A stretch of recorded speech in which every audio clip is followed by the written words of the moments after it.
Aujourd'hui, on va voir comment réaliser un make-up naturel et frais pour les ados. Alors, avant de vous maquiller, n'oubliez pas de vous attacher les cheveux pour bien dégager le visage.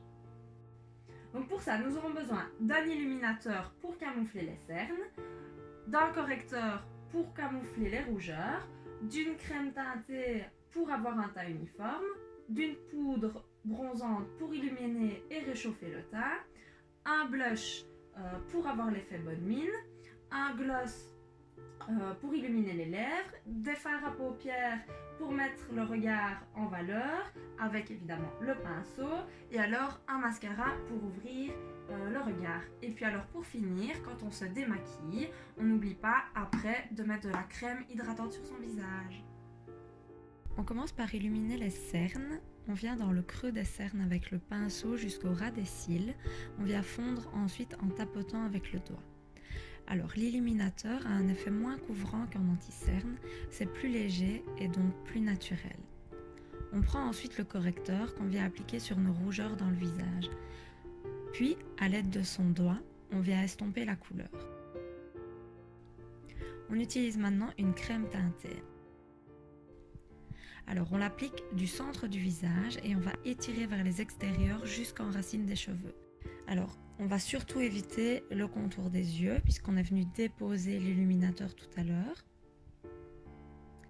Une crème teintée, c'est plus léger, plus fluide et moins couvrant qu'un fond de teint, donc beaucoup plus naturel.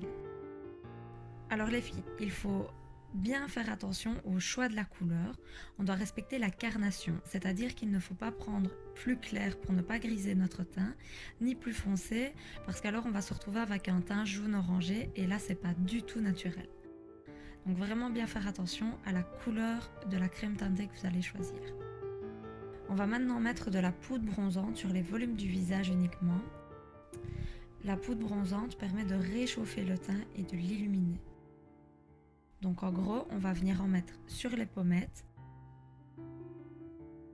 sur le menton, sur le nez, et puis pour finir, on va faire le fond. En ne mettant que de la poudre sur les volumes du visage, on vient le restructurer en fait. Alors pour le blush, on l'applique sur le volume de la pommette et on va faire des mouvements descendants en biais vers le lobe des oreilles. On va maintenant utiliser un fard à paupières de couleur claire à moyenne uniquement sur la paupière mobile. Donc, toujours ici pour un effet naturel évidemment. On va finalement appliquer le mascara. Donc on va effectuer des petits mouvements de zigzag sur place pour bien insérer les cils dans la brosse. On insiste un petit peu plus sur les extérieurs pour pouvoir vraiment ouvrir notre regard. Et alors on va également en mettre sur les cils du bas, mais là très légèrement pour ne pas alourdir le regard.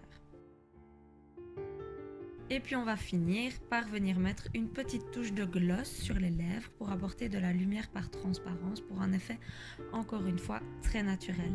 Ici, on peut mettre du gloss, mais alors vous pouvez aussi mélanger une toute petite pointe de rouge à lèvres clair avec le gloss pour justement venir donner un petit peu de couleur au gloss.